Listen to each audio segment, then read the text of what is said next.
दोस्तों नमस्कार। सवाल 40 का नहीं है, सवाल 53 का है।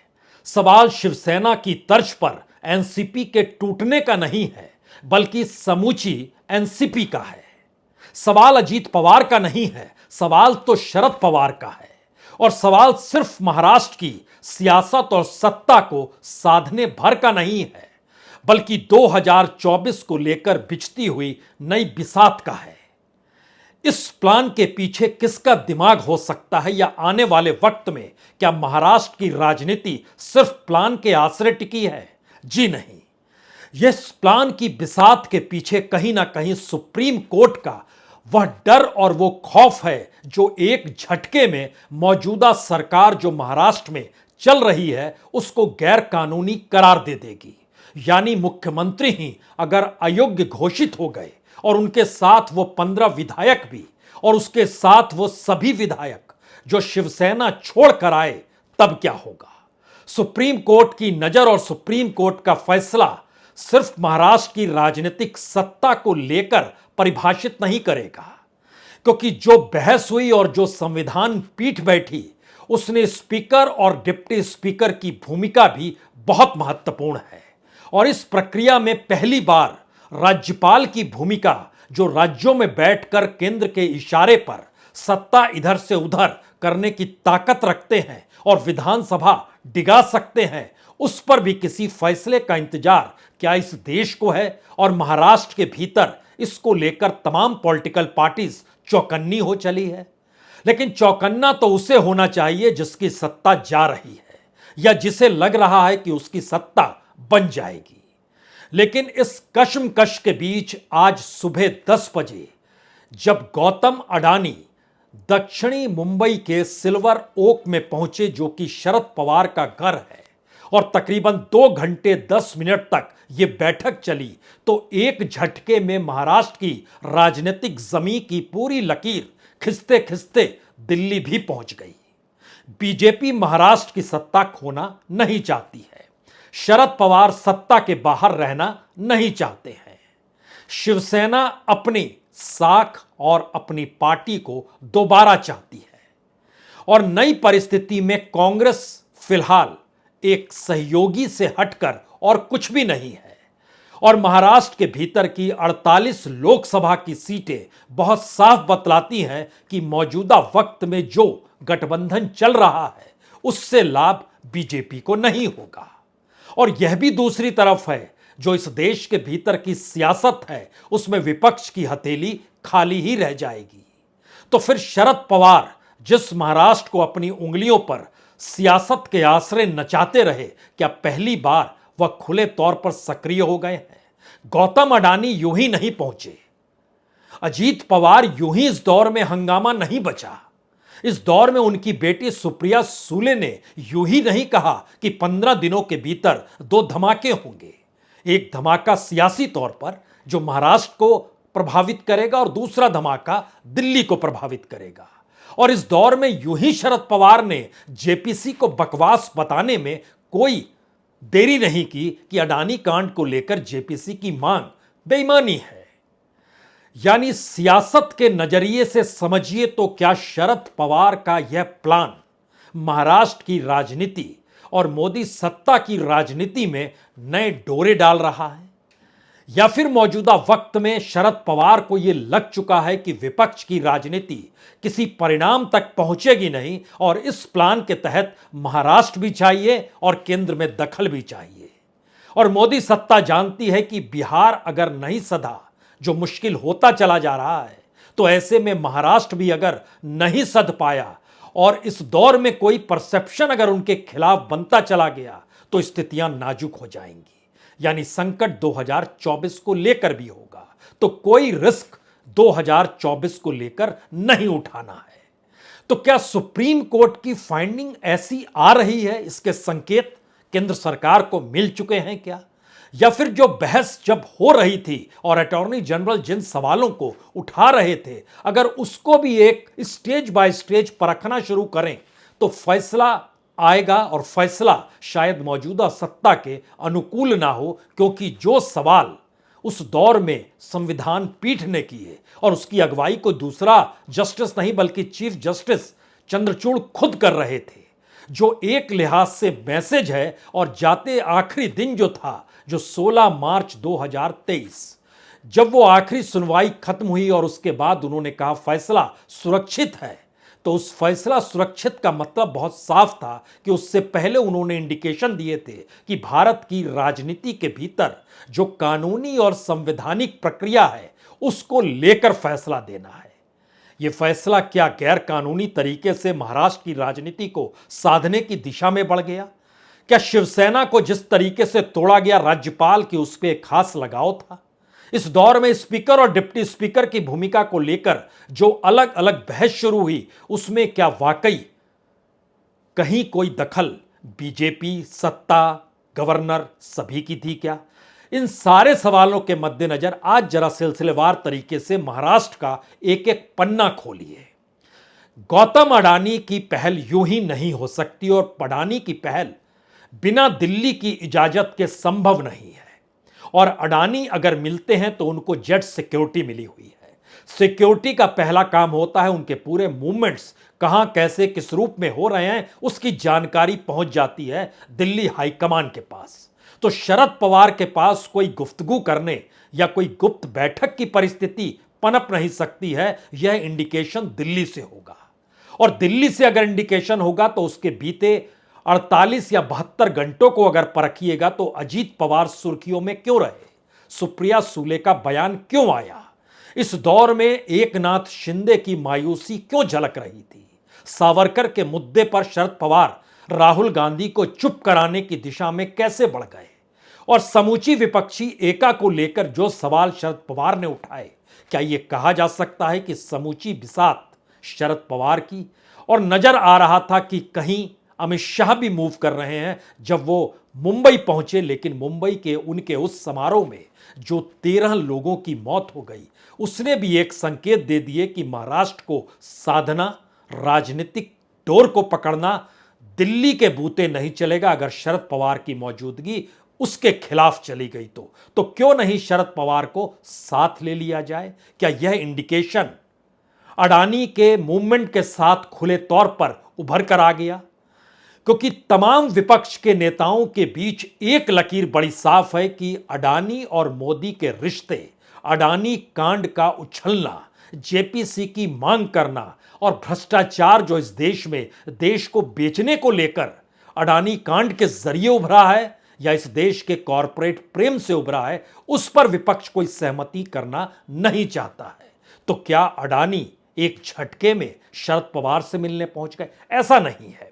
अब यहां से पूरी प्रक्रिया शुरू होती है सुप्रीम कोर्ट को लेकर, और सुप्रीम कोर्ट इसलिए महत्वपूर्ण है क्योंकि चंद बातों को हम याद दिला दें जिसके बाद चीजें कुछ साफ हो जाएंगी कि मौजूदा वक्त में जो प्लानिंग चल रही है उसका असल में अंत कहां पर होगा या फिर मकसद क्या हो सकता है। संविधान पीठ बैठी, 16 मार्च को उसने कहा था फैसला सुरक्षित। यह फैसला हर हाल में या तो इस महीने या अगले महीने के पहले हफ्ते तक आना ही है, क्योंकि जो संविधान पीठ के 5 जस्टिस थे उसमें एक सीजीआई थे, दूसरे जस्टिस शाह थे, तीसरे जस्टिस कृष्ण मुरारी थे, चौथे जस्टिस हिमा कोहली थी, 5वें जस्टिस नरसिम्हा थे, और जस्टिस शाह जो है अगले महीने यानी 15 मई को वो रिटायर हो रहे हैं। फैसला उससे पहले आना है। 20 मई से ग्रीष्मकालीन छुट्टियां भी शुरू हो जाएंगी, फैसला उससे पहले आना है। और कानूनी रूप से महत्वपूर्ण होगा यह फैसला, देश की सियासत पर बड़ा असर डालेगा यह फैसला। गवर्नर की भूमिका क्या हो सकती है ऐसे मौकों पर जो कोई पार्टी सत्ता में रहते हुए टूट रही हो, उसको लेकर भी प्रभाव डालेगा यह फैसला। स्पीकर और डिप्टी स्पीकर को लेकर प्रभाव डालेगा यह फैसला।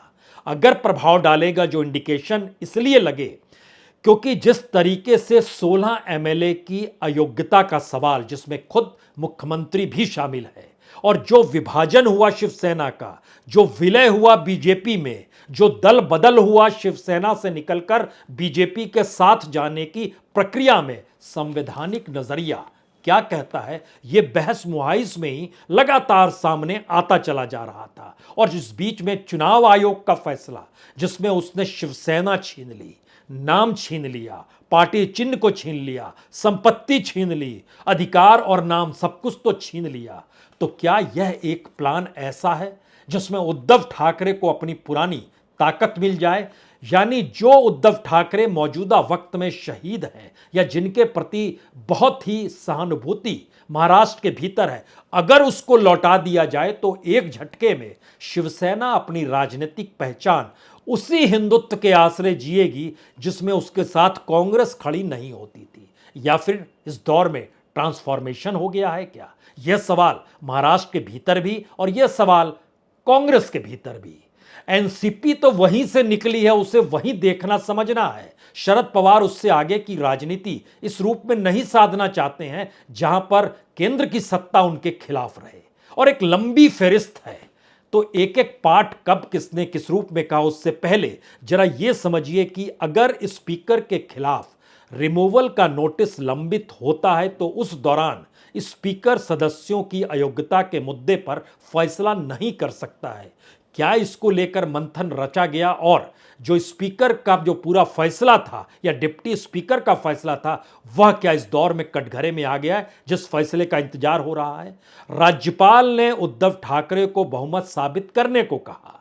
उद्धव ठाकरे ने इस्तीफा पहले दे दिया और राज्यपाल ने शिंदे को आमंत्रित कर दिया कि आप शपथ लें। दो बातें फिर निकली। शिंदे को आपने आमंत्रित क्यों कर दिया? यह तो इंटरनल पॉलिटिक्स का मामला था। दूसरा, जब उद्धव ठाकरे ने इस्तीफा दे दिया तो उस सरकार को दोबारा कैसे बनाया जाए, क्योंकि उसने विधानसभा के भीतर बहुमत हासिल करने से कन्नी काट ली, दरकिनार कर लिया खुद को। तो क्या उद्धव ने जब सीएम रहते हुए खुद ही इस्तीफा दे दिया और विश्वास मत को सामना करना नहीं चाहा, तो उनकी सरकार को दोबारा कैसे बुलाया जाए, यह भी चर्चा के विषय में है। एक एक पॉइंट को जरा नोट करते चले जाइए, क्योंकि फैसला बताने जा रहा है कि महाराष्ट्र के भीतर की राजनीतिक उथल पुथल में बीजेपी को अगर सत्ता चाहिए तो उसे बहुमत साबित करना होगा, और वह बिना शरद पवार के संभव नहीं है। और अगर शरद पवार सोचते हैं कि एमवीए दोबारा सत्ता में आ जाएगी, तो शायद ये 2019 भी नहीं है, जब अजीत पवार देवेंद्र फडणवीस के साथ डिप्टी सीएम की शपथ लेने चले गए थे और पूरी बीजेपी का ध्यान उधर था, और एक झटके में शरद पवार ने 3 पॉलिटिकल पार्टीज को मिला के सत्ता बना दी और उद्धव ठाकरे को राजी कर लिया वह मुख्यमंत्री बन जाए। लेकिन 3 बरस 4 बरस होने को आ रहे हैं। 2019 का वो जिक्र है, आज 2023 शुरू हो चला है, पूरी घटना 2022 में हुई।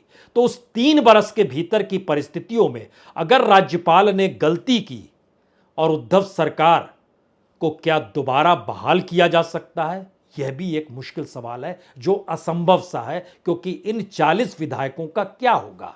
और संख्या और मैथमेटिक्स बड़ा काम करता है। तो क्या शिवसेना की टूट आंतरिक मामला थी, गवर्नर बीच में जानबूझ के कूद गए?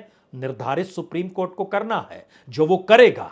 और ध्यान दीजिए, तो इसमें सिब्बल हो, अभिषेक मनु सिंघवी हो, या फिर देवदत्त कामत हो या अमित आनंद तिवारी हो, चारों के चारों वकीलों ने बहुत साफ तौर पर किया कि राज्यपाल ने राजनीतिक दखल किया, उद्धव सरकार बहाल हो। दूसरी तरफ महेश जेठमलानी, एनके कौल, महेंद्र सिंह जो कहते रहे कि दरअसल जब फ्लोर टेस्ट का सामना नहीं किया और उद्धव ठाकरे ने इस्तीफा दे दिया, बहाली उनकी दोबारा कैसे हो सकती है? जब जा रहे थे तब उनको बताना चाहिए था उनके पास कितनी ताकत है। ऐसे में मौजूदा राजनीति पर महाराष्ट्र के भीतर आए उससे पहले एक हिस्सा और समझिए। चीफ जस्टिस कहते हैं, जो पूरी सुनवाई हो रही थी 16 मार्च से ठीक पहले की बात है, राज्यपाल को खुद से सवाल पूछना होगा, आप लोग 3 साल क्या कर रहे थे? अगर चुनाव होने के 1 महीने बाद यह होता तो और अचानक बीजेपी को दरकिनार कर कोई कांग्रेस में शामिल हो जाता, कुछ हो जाता, तो अलग बात होती। लेकिन 3 साल ये आप एक साथ रहते हैं और अचानक एक दिन 34 लोगों का समूह कहता है कि असंतोष है, और पार्टी में असंतोष अपने आप में राज्यपाल को विश्वास मत बुलाने का औचित्य नहीं ठहराता है। राज्यपाल इस बात से बेखबर नहीं हो सकते कि 3 दलों के गठबंधन में असहमति सिर्फ एक दल की होती है, तो उसके बावजूद भी वो नहीं संभाल पाए। यानी पहला मैसेज, सुप्रीम कोर्ट जो फैसला देने जा रहा है वो महाराष्ट्र की राजनीति में मौजूदा सरकार की चूल्हे हिला सकता है। यह पहला संदेश है।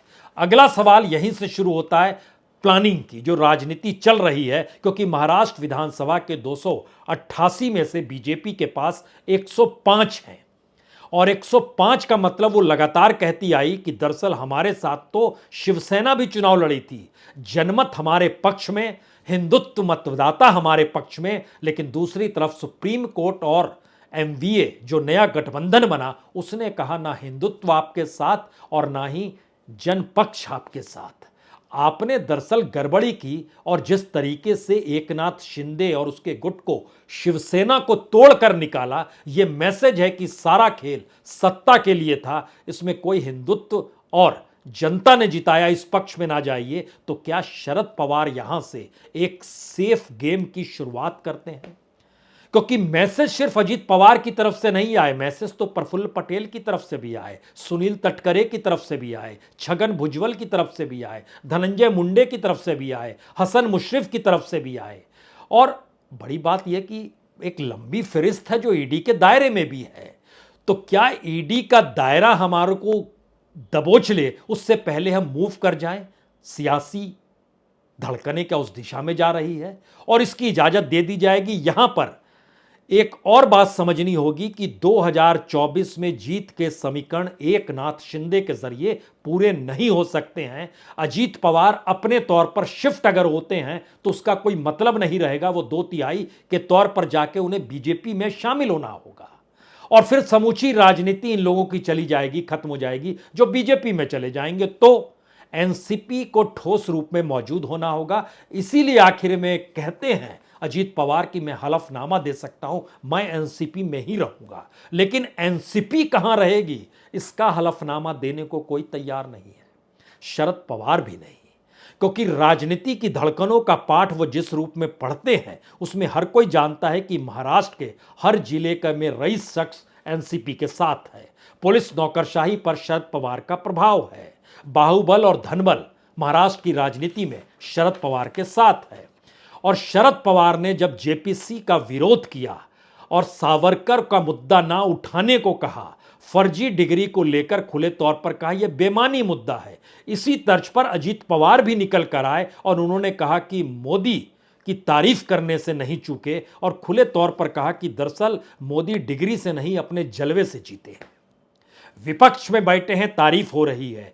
ईवीएम को लेकर सवाल उठते थे, अब ईवीएम भी भरोसे लायक हो गया है। तो क्या यह वाकई एक ऐसी स्थिति है जिसमें विपक्ष का साथ धीरे धीरे शरद पवार छोड़ रहे हैं और महाराष्ट्र की राजनीति में वो समझ रहे हैं कि उद्धव ठाकरे को संभालना होगा? तो क्या वो पूरी साख सुप्रीम कोर्ट के फैसले के बाद जब एकनाथ शिंदे धराशायी हो जाएंगे और शरद पवार अपने तौर पर बिसात के जरिए बीजेपी के साथ खड़े अगर नजर आने लगे अपने अलग अस्तित्व को लेकर, तो ऐसे में शिवसेना भी खुश हो जाएगी कि देखिए हमारे पास सब कुछ आ गया। तो क्या उन्हें मना लिया जाएगा कि देखिए अब इलेक्शन कमीशन भी आपको आपका चिन्ह वापस कर देगा, जहां जहां जो संपत्ति है वो आप ही की रहेगी। तो जिनकी बलि चढ़ेगी क्या उसमें ये 16 विधायक और बाकी के भी होंगे? क्योंकि ध्यान दीजिए जब से सरकार बनी है ये पूर्ण रूप से चल नहीं पा रही है। जब हम कहते हैं चल नहीं पा रही है तो इसका मतलब यह भी है कि कैबिनेट में उद्धव ठाकरे की कैबिनेट में 40 लोग थे, 30 कैबिनेट 10 स्टेट मिनिस्टर थे।